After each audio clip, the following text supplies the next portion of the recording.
오늘이 맥주감사주일인데 맥주감사주일은 뭐 하는 날일까요? 맥주. 저 어렸을 때는 맥주를 마시는 건가? 그렇게 생각을 했던 적이 있었어요. 무식하니까 그런 생각을 했는데요. 보리와 밀을 추수하고 하나님 앞에 감사 예배를 드리는 절기죠. 공교롭게도 이 절기가 한 해의 절반을 보내고 7월 첫째 주가 맥주감사주일입니다. 근데 우리들은 첫째 주일이 교회 창립 기념일이기 때문에 우리가 맥주감사주일은 그 다음 주일에 하는 거예요. 어떻게 생각하면은 맥주감사주일하고 우리 교회 창립 기념일하고 겹치니까 하나만 하고 하나만 안 해도 되는데, 제가 이거는 굳이 이렇게 계속 하느냐 그러면은 이유가 있어요.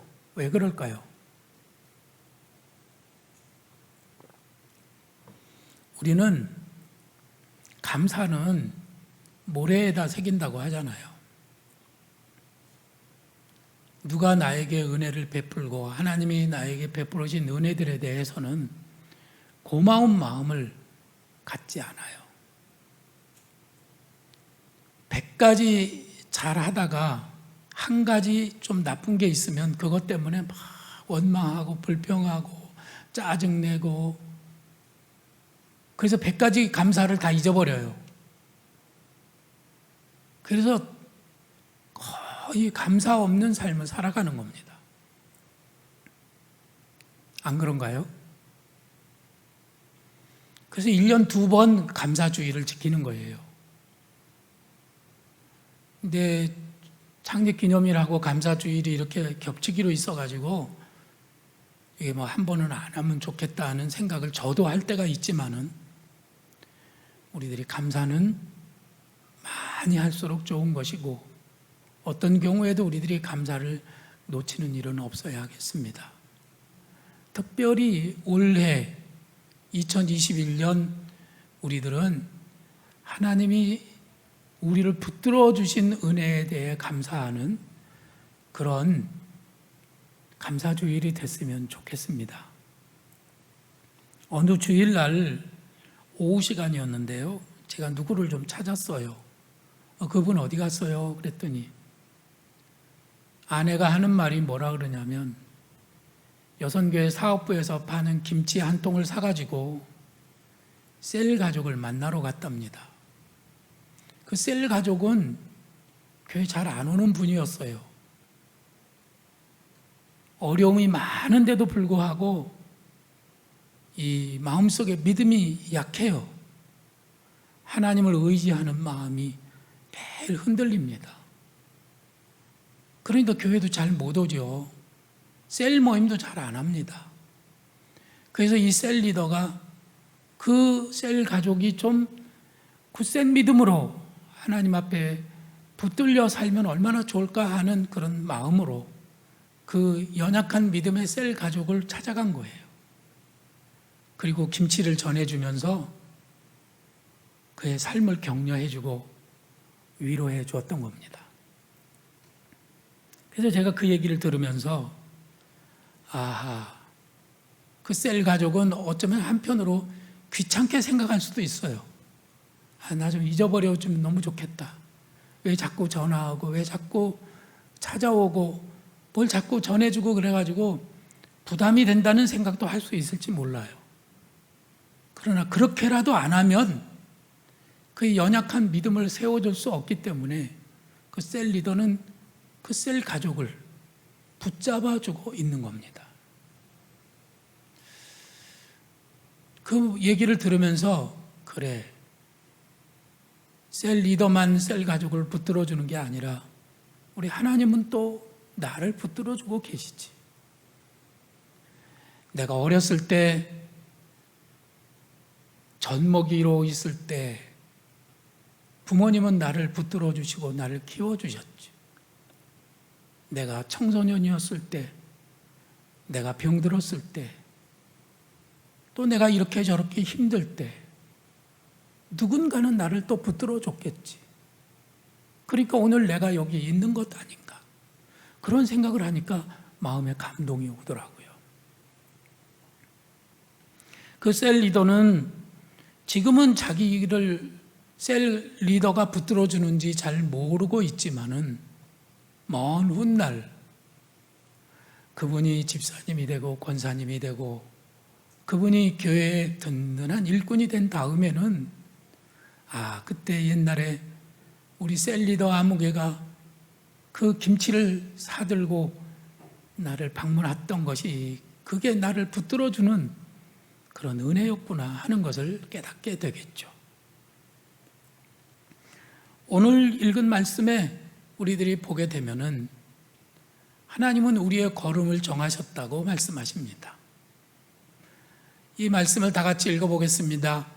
여호와께서 사람의 걸음을 정하시고 그의 길을 기뻐하시나니. 하나님이 사람의 걸음을 정하셨다고 하는 건 무슨 뜻일까요? 어떤 사람은 성공하고 어떤 사람은 실패하고 어떤 사람은 구원받고 어떤 사람은 지옥 가고 이런 것을 정했다는 말씀일까요? 물론 그런 말씀일 수도 있지만은 그렇게 생각하면은 조금 은혜가 덜 됩니다. 하나님은 우리의 걸음을 정하시고 우리의 가는 길을 기뻐하신다는 말씀을 한번 조용히 묵상해 봅니다. 하나님은 우리의 인생을 예정하셨다는 결정론적인 누구는 지옥 가고 누구는 구원받고 이런 말씀이 아니라는 것이죠. 우리들의 삶은 악인의 삶이 있고 의인의 삶이 있습니다. 우리들이 읽은 말씀이 시편 몇 편이었죠? 37편이에요. 여러분 시편 37편을 사랑하십지요? 저도 시편 37편을 엄청 좋아합니다. 시편 23편 그 다음으로 37편이 아주 훌륭한 시편이에요. 시편 37편의 1절의 내용은 이렇게 시작이 됩니다. 다 같이 읽어보시겠습니다. 악을 행하는 자들 때문에 불평하지 말며 불의를 행하는 자들을 시기하지 말지어다. 그들은 풀과 같이 속히 배임을 당할 것이며 푸른 채소같이 쇠잔할 것임이로다. 여호와를 의뢰하고 선을 행하라. 땅에 머무는 동안 그의 성실을 먹을거리로 삼을지어다. 또 여호와를 기뻐하라. 그가 내 마음의 소원을 내게 이루어 주시리로다. 내 길을 여호와께 맡기라. 그를 의지하면 그가 이루시고 내 의를 빛같이 나타내시며 내 공의를 정오의 빛같이 하시리로다. 아멘. 악인의 삶이 있어요. 근데 악인은 풀같이 성장합니다. 풀은 한여름에 하루에 30cm씩 쑥쑥 자라는 풀도 있어요. 그래서 농사를 짓는 분들은 풀을 잘 관리하는 것이 우선적인 성공의 지름길이죠. 풀 뽑다가 한 해 농사 망치는 분도 제가 봤습니다. 그런데 악인은 결국은 풀같이 배임을 볼 것이라고 말씀하십니다. 채소같이 쇠잔할 것이라고 말씀하세요. 그러나 의인은 하나님이 붙들어 주신다는 말씀이죠. 그러면 악인은 어떻게 해서 그렇게 그냥 망해버리고 의인은 레바논의 백향목같이 종려나무같이 번성하고 발육하게 될까요? 그것은 한 가지, 하나님이 붙으시기 때문입니다. 오늘 말씀에 이어서 보면 이렇게 본문 말씀은 이어집니다. 그는 넘어지나 아주 엎드러지지 아니함은 여호와께서 그의 손으로 붙드심이로다. 아멘. 악인은 풀같이 성장하지만 속히 배임을 보게 되고 채소같이 쇠잔하게 됩니다. 그러나 하나님이 붙들어 주시는 사람은 넘어져도 다시 일어나는 거예요. 그것이 그리스도인의 삶이라고 하는 것이죠. 우리들은 다 넘어지는 인생길을 가고 있습니다. 하나님께서 우리 인생길을 정하셨다고 하는 것은 넘어지지 않는 인생이 하나도 없다는 뜻이에요. 그렇게 살도록 우리는 정해져 있습니다. 사람이 태어나서 죽을 때까지 걸어가는 길 거리가 8만 킬로미터 정도 된다고 그래요. 평균적으로. 늘 뜀박질만 하는 마라톤 선수는 훨씬 더 많이 달리겠지만 저같이 게으른 사람들은 한 8만 킬로 사는 날 동안에 걷는다는 거죠. 그러면은 8만 킬로는 어느 정도인지 아세요? 지구 2바퀴가 8만 킬로입니다. 지구 한 바퀴가 4만 킬로거든요. 그러니까 2바퀴를 도는 만큼 우리들이 걷는 거예요. 그동안에 넘어질까요? 안 넘어질까요? 넘어지죠. 어린아이였을 때 많이 넘어지고 또 어른이 되면 좀 덜 넘어지다가 노인들을 넘어지기 십상이죠. 낙상하시지 말고 늘 조심하시고 좀 자존심 이제 뚝 내려놓고 지팡이도 짚고 다니시고 또 이렇게 끌고 다니는 거 있잖아요. 그것도 좀 밀고 다니시고 절대로 넘어지시면 안 됩니다. 근데 말이죠. 우리 인생은 넘어지는데 김연아 선수는 피겨스케이팅 선수로서 대단한 천재적인 그런 재능과 그런 그 체질을 가지고 있어요. 그래서 다른 사람보다 심장이 크다고 그러죠. 그래서 큰 대회에 나가도 이 김연아 선수는 뭐 떨거나 쫄거나 뭐 그러지를 않는데요. 그러니까 담대하게 연습을 하고 시합을 치르는데 김연아 선수가 한 가지 이렇게 뺑 돌았다가 착지하는 그런 거 있지 않습니까? 그런 기술 하나를 몸에 익히려면은 10,000번의 연습을 해야 된답니다. 10,000번. 10,000번을 뺑 올라가면서 점프했다가 착지를 하는 그 연습을 하는데 10,000번 중에 실수해서 넘어지는 게 2,000번 내지 3,000번 정도 된다고 그래요.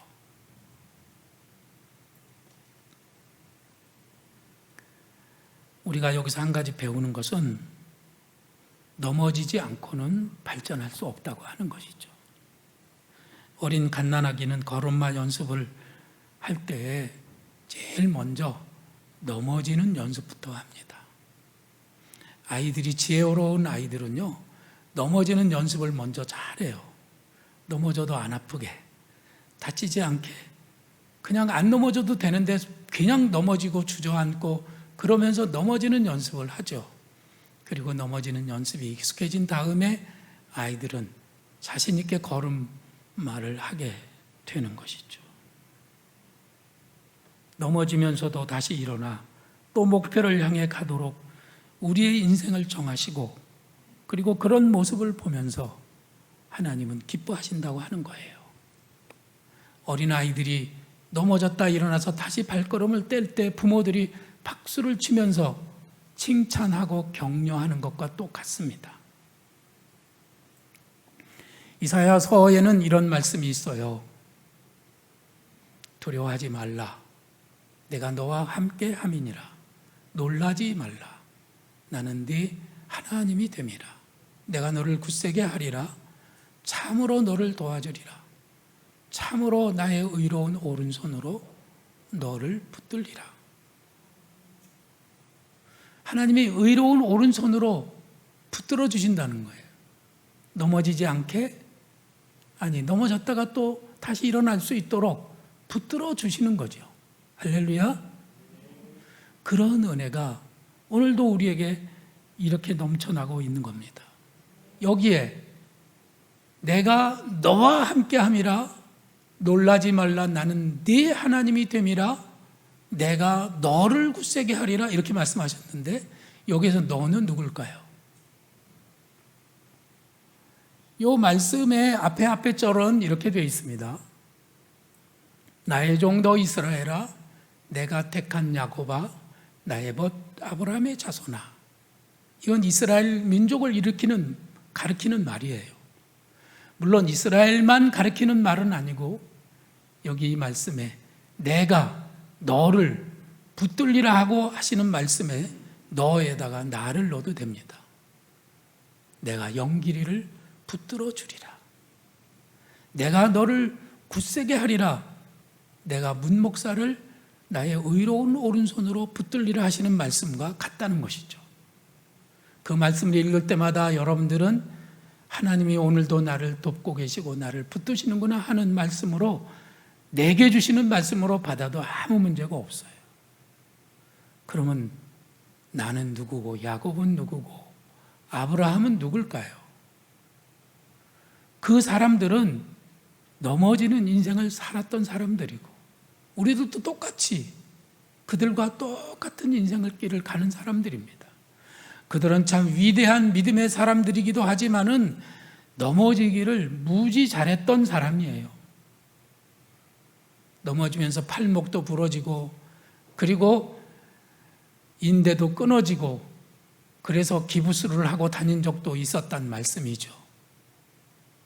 우리랑 똑같은 사람이었어요. 자, 야곱을 한번 우리가 보겠습니다. 야곱은요, 하나님보다 앞서갔던 사람이에요. 하나님보다 앞서가는 거 좋은 걸까요? 나쁜 걸까요? 하나님을 따라가야지. 하나님보다 앞서가면 안 되잖아요. 야곱이 태어날 때 쌍둥이로 태어났잖아요. 형이 에서고 야곱은 동생입니다. 그런데 둘이서 태어날 때 야곱은 힘이 약해요. 여성스러운 그런 면이 있고, 형 에서는 몸에 털이 나고 이렇게 근육질인 그런 남성이었습니다. 날 때부터 야곱은 뒤로 밀려가지고 둘째로 태어나는데 그것이 억울해가지고 형의 발목을 붙들고 그리고 이어서 발목을 붙잡고 한꺼번에 둘이서 나왔다는 거예요. 그래서 두 번째 나온 야곱이 늘 아쉬움을 갖고 있었죠. 내가 형이어야 되는데, 이런 말이며. 근데 하나님께서는 태어날 때부터 말씀하시기를 큰 자는 작은 자를 섬기리라, 작은 자가 더 크게 되리라, 이렇게 말씀을 하셨어요. 그 말씀은 무슨 뜻일까요? 하나님이 이 야곱의 길을 큰 자가 되도록 정하셨다고 하는 것이죠. 할렐루야. 근데 이 야곱은요, 이 자기가 형이 되고 싶은 마음, 자기가 이 집의 장자가 되고 싶은 마음으로 늘 아주 욕심이 드글드글했어요. 어느 날 형이 배가 고파할 때에 야곱은 형에게 팥죽 한 그릇을 주고 장자의 명분을 샀습니다. 사실 그럴 필요가 없는 거예요. 왜요? 아니, 하나님이 더 큰 자가 될 것이라고, 그렇게 해주겠다고 태어날 때부터 말씀하셨으면 그렇게 되는 거잖아요. 야곱은 욕심을 냈던 거죠. 또 한 번은 눈이 어두운 아버지 이삭의 눈을 속여가지고 형이 받아야 될 축복을 자기가 가로챘습니다. 그래야 될 필요가 없었어요. 안 그래도 하나님은 야곱에게 더 큰 복을 주신다고 약속을 하셨기 때문이에요. 그런데 야곱은 하나님보다 앞서갔던 것이에요. 하나님이 붙드시는 그 손을 뿌리치고 자기 나름대로의 삶을 계획하고 자기가 먼저 앞서 나갔던 것이죠. 그래서 좋았나요? 나빴나요? 그러는 사람이요, 고생 안 하는 사람 못 봤어요. 그런 사람은 뒤지게 고생해요. 목표지향적인 사람은 남보다 더 고생을 많이 합니다. 야곱이 그렇게 하는 것이 사람들 눈에 보기에는 아주 눈에 시리고 아주 저 못된 놈이라고 생각을 해서 야곱은 늘 왕따를 당하고 야곱은 늘 고통을 받았죠. 그는 넘어지는 인생을 살았던 거예요. 근데 하나님은 그 야곱을 미워하셨나요? 사랑하셨나요? 그럼에도 불구하고 하나님은 내가 붙드는 나의 종, 그렇게 말씀하시면서 내가 택한 야곱아, 나의 벗 아브라함의 자손아, 그러면서 그들을 사랑하시고 그들을 붙들어 주시고 그들이 넘어지면 다시 일어나도록 다시 일으켜 세워주시는 그런 하나님이셨다고 하는 것이죠. 여기서 의인과 악인이 갈리는 겁니다. 제가 여러분들에게 말씀드린 적 있죠? 악인은 한 번 엎드러지면 다시 일어서지 못하려니와 의인은 7번 넘어져도 다시 일어난다고 말했죠? 그러면 악인과 의인의 삶은 무슨 차이가 있는 건가요? 악인은 넘어지면 끝이에요. 악인은 풀같이 배임을 당하고 채소같이 쇠잔하게 되고 그걸로 끝입니다. 그러나 의인은요, 다시 일어선다고 하는 거예요. 자, 어떻게 일어서는 것이죠? 제가 수수께끼를 드립니다. 1번, 죽을 힘을 써가지고 다시 일어난다. 2번, 하나님이 내미시는 손을 붙들고 일어난다. 1번이 맞아요? 2번이 맞아요? 2번이죠. 죽을 힘을 써서 일어나는 수도 덜어는 있겠지만은 죽을 힘으로도 안 될 때가 너무 많아요. 우리 인생이라고 하는 것이 죽을 힘으로 안 될 때가 너무 많은 거예요. 아유, 이건 안 되는 건가 보다. 그러고 그냥 포기하면 그때 악인이에요, 그게. 아시겠습니까? 왜죠? 하나님의 도우심을 믿지 않는 거예요.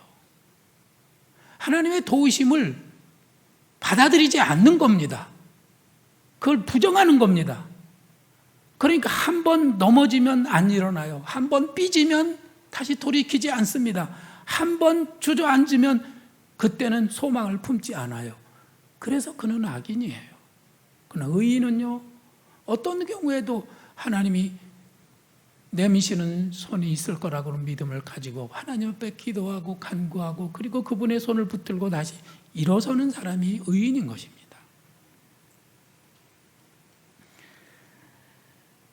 우리들은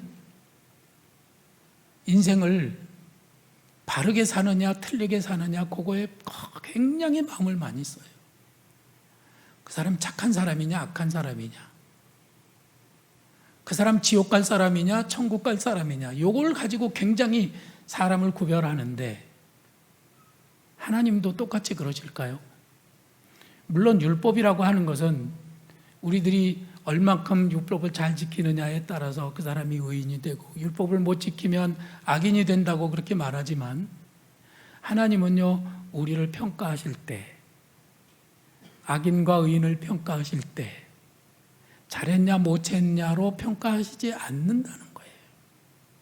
잘했냐 못했냐로 평가하신다면 은혜는 있습니까 없습니까? 그럼 은혜가 필요 없죠. 은혜가 필요 없어요. 어린 아이들이 넘어지면 채찍을 들고 이놈아 똑바로 걸으랬지 누가 넘어지라고 그랬어? 그리고 채찍으로 때리는 부모가 있어요 없어요? 없습니다. 넘어져도 박수를 쳐주면서 일어나라고 격려를 해주는 게 부모인 것처럼 우리가 넘어지면 우리 하나님은 우리에게 손을 내밀어 주시면서 우리를 격려하시면서 일어나라고 하시는 것이고, 그때 손을 내밀어서 손을 붙들고 일어나면 그가 사랑받는 자요, 그가 의인이에요. 우리 예수님은 어떤 분이신가요? 우리들을 점수 매기는 분이신가요? 쟤는 주의를 잘 지키는 애고 쟤는 못 지키고, 쟤는 11조하고 얘는 못하고, 얘는 새벽기도 하는 애고 얘는 그렇지 못한 애고, 우리들은 늘 누구를 보고 점수를 매겨요. 그러나 우리 주님은 그렇게 점수 매기지 않습니다. 우리 주님은 죽으나 사나 언제나 항상 나는 넘어져서 진흙탕 속에 있어도 우리 주님은 항상 내 편이세요. 항상 나를 거들어 주십니다. 항상 내 편이세요. 무조건 내 편이세요. 특별히 원수 앞에서 내게 상을 차려주시고 기름으로 내 머리에 바르셨으니 내 잔이 넘치나이다. 이 말씀은요, 다른 말이 아니에요. 그분은 나를 너무나도 사랑하셔서 언제나 내 편만 들어주시는 거예요. 그 증거가 십자가예요. 나는 너를 사랑한다. 나는 무조건 내 편을 들 거야. 어떤 경우에도 나는 너를 포기하지 않을 거야. 내가 지옥 가는 걸 나는 도무지 견딜 수가 없어. 그 증거가 바로 십자가예요. 죽도록 사랑하시는 거예요. 그 사랑은 어떤 경우에도 실패하지 않을 겁니다. 그 사랑 때문에 우리는 구원받는 거예요. 그 사랑이 오늘도 나를 붙들고 계신다는 말씀인 것이죠. 제가 동영상을 하나 준비했는데 여러분들한테 보여드리지를 못했네요. 죄송합니다. 어니스트 세클턴이라는 사람이 있었어요. 이 사람은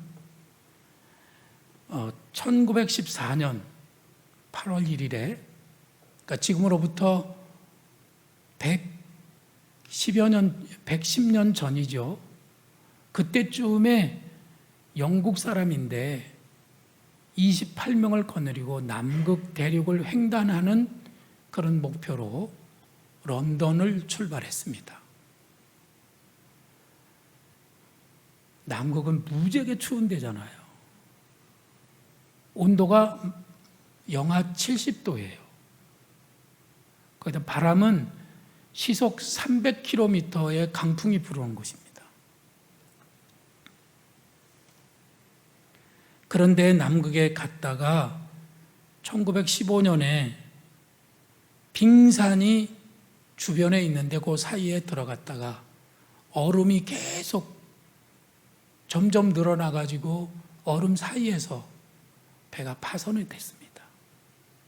배가 파손되지 않게 하려고 톱과 망치로 얼음을 계속 깨면서 배가 다닐 수 있는 공간을 확보하려고 했지만 결국은 너무 춥기 때문에 얼음이 점점 더 커져가지고 배가 그 얼음 사이에서 파손을 했어요. 얼마나 힘들었을까요? 바깥의 온도는 마이너스 70도입니다. 그들은 짐을 꾸려가지고 배 밖으로 나와서 이제 이동을 하는데 어디로 가는지도 모르고 이동을 하는데 코끼리 섬에 가게 되었습니다. 엘리펀트 섬이라고 하는 곳에 도착을 했는데 거기서 마냥 기다릴 수만도 없었어요.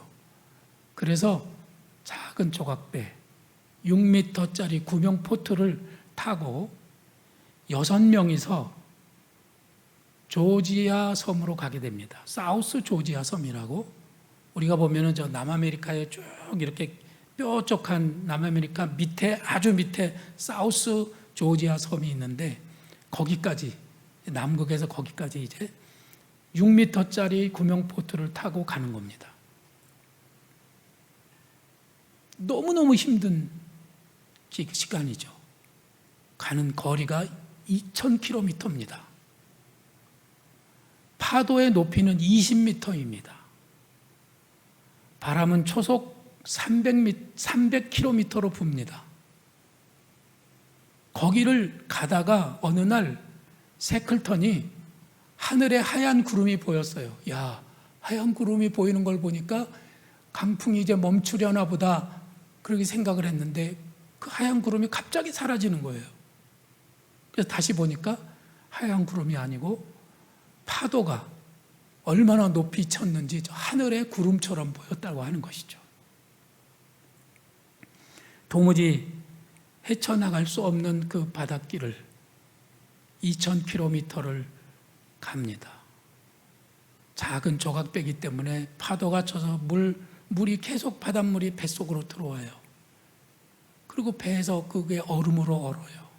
그래서 그걸 퍼내지 않으면은 그 배는 가라앉을 수밖에 없기 때문에 계속 물을 퍼내야 합니다. 얼마나 오랜 기간을 견뎠는지 결코 포기할 수 없는 삶을 그들이 붙들면서 가는 거예요.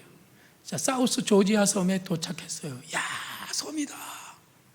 그런데 섬이 이 낭떠러지로 다 사방이 돼 있어가지고 그 섬에 어디 배를 댈 데가 없는 거예요. 얼마나 힘들었는지. 간신히 배를 대고 사우스 조지아 섬에 있는 남극 기지에 가려고 하는데 그 기지까지는 또 35km를 걸어가야 된대요. 눈이 푹푹 빠지는 정말로 엄청나게 힘든 그 산길을 걸어가는 겁니다. 3명은 배에 남기고 이제 3명만 그 길을 걸어가는데 35km를 사흘길을 걸어서 갔어요. 간신히 기지에 도착했는데 배가 없답니다. 이 사람들한테 보내줄 배가 한 대도 없대요. 왜냐하면 마침 1차 세계대전이 열려가지고 모든 배들을 전부 다 전쟁에 보냈기 때문에 배가 어디에도 없었어요. 포기할 수 없었어요. 그래도 막 여기저기 연락을 해서 사람들에게 물어보고 그래가지고 간신히 칠레 정부에서 배 하나를 빌려줘서 돌아오는 겁니다. 코끼리 섬에 남아있는 22명의 대원들을 향해서 이제 또 다시 오는 거예요. 저쪽에 코끼리 섬이 보이고 이쪽에 세클턴은 이제 구조선을 타고 이제 가는 겁니다. 가는데 저쪽에 있는 사람들이 막 나와가지고 손을 흔들면서 막 난리를 치는 거예요. 그들은 석 달 동안을 그 세클턴이 돌아오기를 기다렸다가 그리고 이제 맞이하는데 그동안에 1,300마리의 펭귄을 잡아먹었답니다. 그게 양식이었어요. 세클턴은 배에서 저기 있는 대원 몇 명이 남았는지 숫자를 세고 있어요. 먼 발치에서 22명. 한 사람도 죽지 않고 그들이 28명이 무려 600여일 동안의 조난 기간 동안 2년이 다 되는 그 기간 동안 그들은 그 기간을 참고 견뎌서 28명이 한 명도 손상되지 않고 살아남았다는 이야기예요. 그 이야기를 읽으면서 저는 나를 보게 되었습니다. 하디 기념교회를 건축하는 이 과정이 중간중간에 포기할 수밖에 없는 그런 상황이 계속 반복이 되는 거예요. 말도 안 되는 목표를 향해서 가는 그 걸음걸이에 비웃음이며 그리고 수많은 사람들이 우리를 손가락질하는 그것들을 겪으면서 여기까지 오게 됐는데 하나님은 저에게 계속 질문하셔요. 네가 정말 원하느냐? 네가 정말 그것을 원하느냐? 그것을 저에게 계속 묻는 거예요. 저는 그 질문을 오늘 여러분들에게 드리는 겁니다. 네가 정말 원하느냐? 그것이 하디 기념교회 건축이 됐든 아니면 그것이 또 다른 어떤 여러분들 나름대로의 비전이 됐든 간에 그것을 원하고 또 원한다면 하나님은 여러분들을 붙들어 주신다는 거죠. 사우스 조지아 섬에 내려가지고 또 다시 35km를 걸어가야 한다고 했을 때 이 세 사람은 눈이 허리까지 빠지는 그 길을 셋이서 걸어서 사흘 동안 그 내륙으로 들어가서 기지로 들어가게 되죠. 그 상황을 세클턴은 이렇게 기록하고 있습니다. 사우스 조지아 섬 내륙의 이름 모를 산과 빙하를 36시간이나 행군하는 동안에도 우리는 늘 셋이 아니라 넷인 것 같았다. 당시엔 대원들에게 그런 얘기를 하지 않았지만 나중에 선장인 웨슬리도 내게 이렇게 말했다. 대장님, 산을 넘을 때 왠지 또 다른 누군가가 옆에 있는 듯한 이상한 기분이 들었습니다. 대원인 크린 역시 같은 생각이었다고 고백했다. 이 시기를 되돌아보며 나는 폭풍이 몰아치는 바다와 빙원에서 하나님이 항상 우리와 함께 했으며 우리를 이끌어 주셨다고 확신한다. 세클턴이 모든 어려운 환경을 이겨내고 대원들을 모두 구출할 수 있었던 비결은 함께 하시며 붙잡아 주시는 하나님의 덕분이었습니다. 내가 이를 악물고 참아야지. 그래서 참아지는 일은 한계가 있어요. 그러나 하나님이 붙들어 주시고 도우시는 그 손을 붙잡을 때 우리는 넉넉히 이기게 될 줄로 믿습니다. 지금도 하나님께서는 우리를 붙잡고 계십니다. 이 순간 우리와 함께 해주시고 우리가 넘어질 때 우리를 다시 일어설 수 있도록 일으켜 세워주십니다.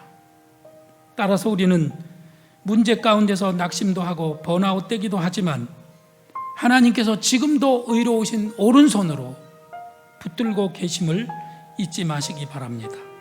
어떤 어려움이 다가올지라도 하나님이 내미시는 손을 붙들고 믿음으로 전진해 나가는 우리 드림교회 성도들이 되시기를 주님의 이름으로 축원합니다.